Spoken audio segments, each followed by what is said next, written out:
Guys, welcome back to Biblio Fitness. Hope everyone's had a great weekend, a great day. I definitely have made gains, hit progressive overload this past weekend.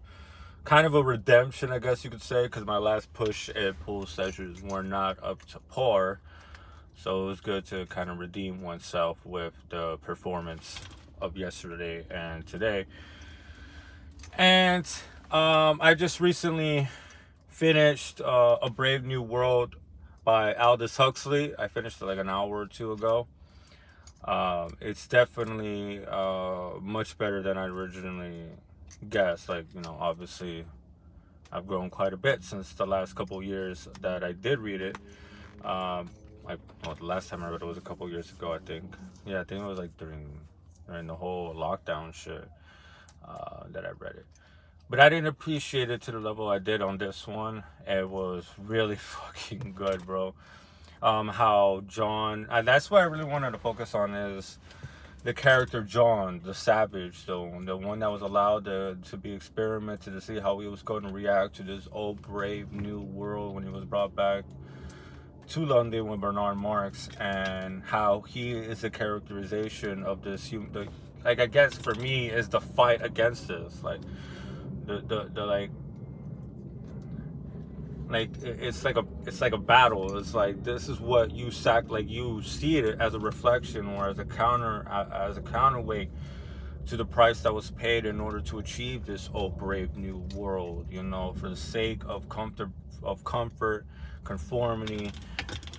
We gave up everything that made us individual. We gave up suffering. We gave up desires and passions and all these strong emotions that really bring the world to life in your own way.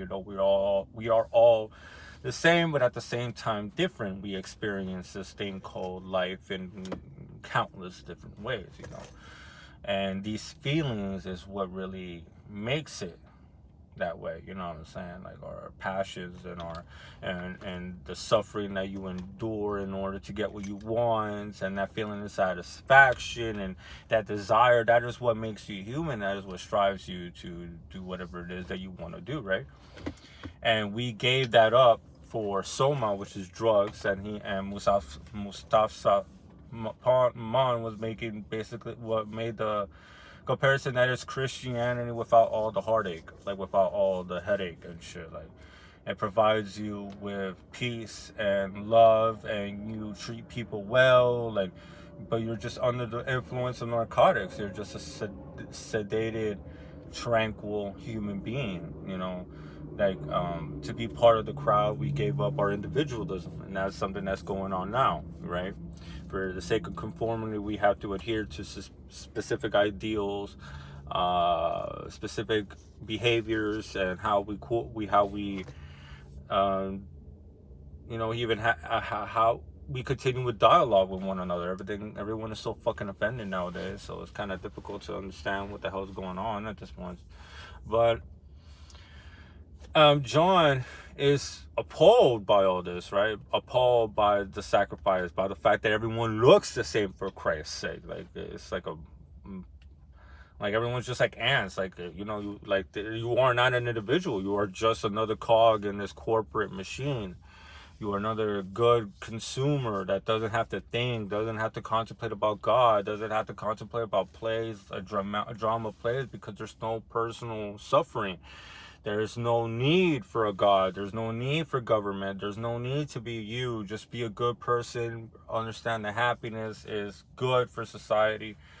And he's appalled by it. He's like, bro, like he's repulsed by Lenina, like the girl that he's in love with. But then he turns out that he's like, what the fuck? Like, I didn't even have to work for you. You just give yourself up to whoever you want, and you don't know about marriage, and you don't know about love and everything. It's just like, oh no, everyone's for everyone. And he's absolutely repulsed. Like, and he starts complaining to Bernard Marx that, everything is too easy. There's no price being paid. Like, where's the humanity of it all? Where's the suffering? Where's the patience? Where's the work?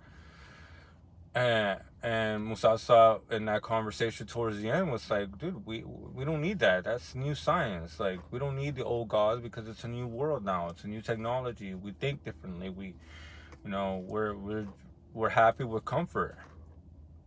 and how he was saying that he picked happiness over art and science, things that are going to be counter to happiness, because it goes away from that one specific thought, that one specific ideology that's necessary to maintain the structure. Um, it's a very interesting book, considering that there are a lot of aspects of it that are playing out right now in society, but then there are also 1984 style stuff coming out, especially if you've been watching what's coming out of the World Economic Forum, which is kind of alarming.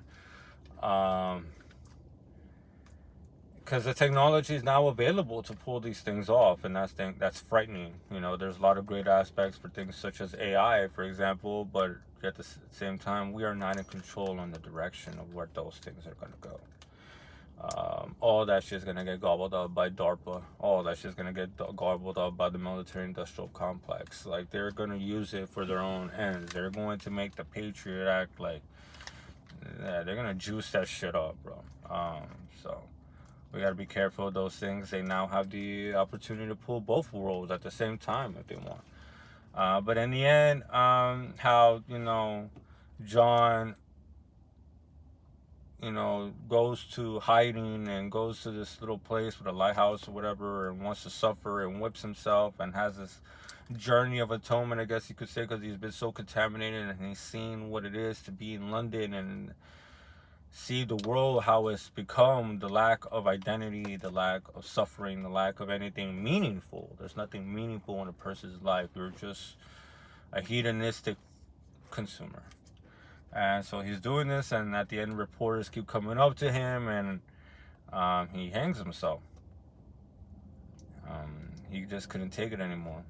There's no escaping it. It's a harrowing ending, just like 1984, right? You don't win. This is not one of those, even through the bleakest light shines through bullshit. The system won. One man is not enough to change it all. No fucking way. Even for now, in reality, and what we're living in now, it's going to require more than one individual to counter that which is coming out of Davos, right? Like, we all have to come together, and we have to be educated. We have to become educated on the current situations, on current political matters. We have to be educated in history, because as Marcus Aurelius says, there is nothing new in this world. It's already happened before, and it's going to happen after. Our predecessors didn't see anything that we have not seen, and our descendants will not see anything that we haven't seen. So if we understand our history, we can understand how this shit plays out, which could definitely help us mitigate the potential catastrophes while we're, figuring this whole thing out.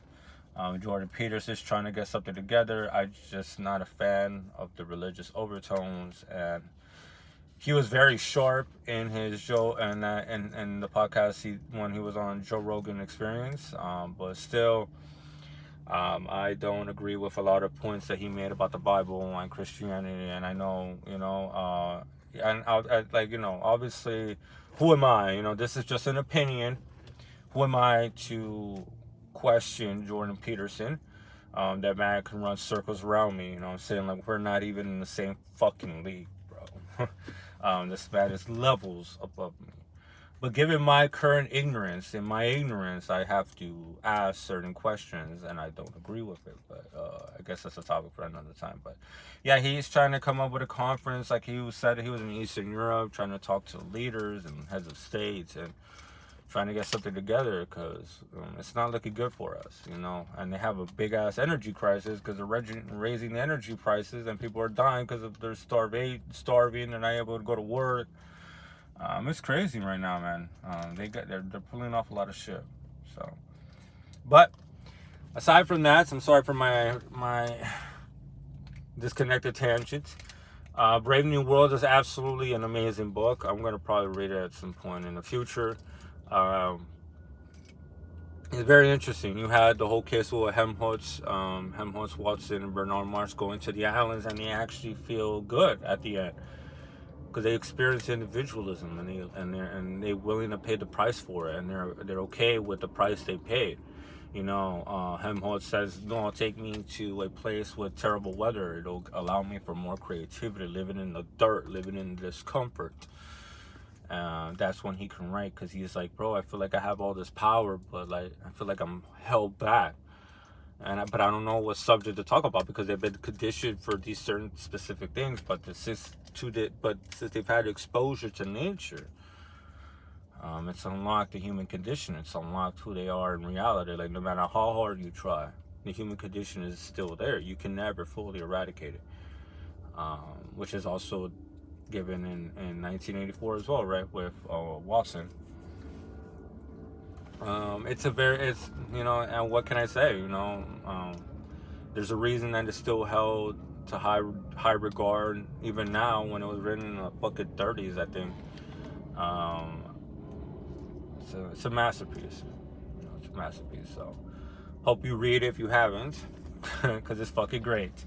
So I don't know what I'm gonna read next. I do have The Art of Rhetoric, but I kind of want to keep talking about like history stuff, like read geopolitics. So I might hop on the Great Game, which is between the whole trying to consolidate the resources in the Middle East and in India, and like the fight and the proxy wars by Russia and Great Britain trying to take control of that. And the jewel was obviously India, which was held by Great Britain. So I think I might read that. It's a great geopolitical international relations book, and I could probably draw a lot of information. And I think I'm going to start taking notes. I know I have it before, and it sounds stupid that I haven't, but I haven't.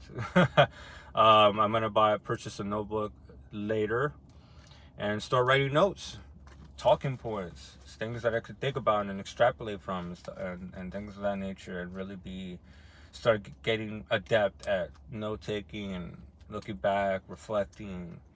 So pretty excited. I'm going to start doing that with the Great Game.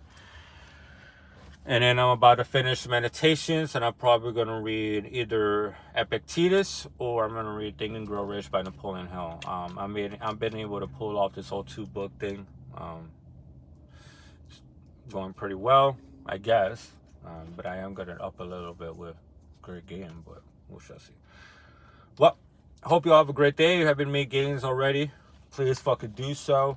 In whatever way that seems. Obviously, it's all subjective, and I don't mean just go to the gym, as long as you're doing whatever you think you need to do in order to be an active member of our community and be a force of good and compassion and camaraderie in a world where we desperately need it now. The fact that we are overly focused on individualism. So whatever that takes, I hope you perform great. I hope you perform well and you give it your all. I love you guys. Till next time, peace.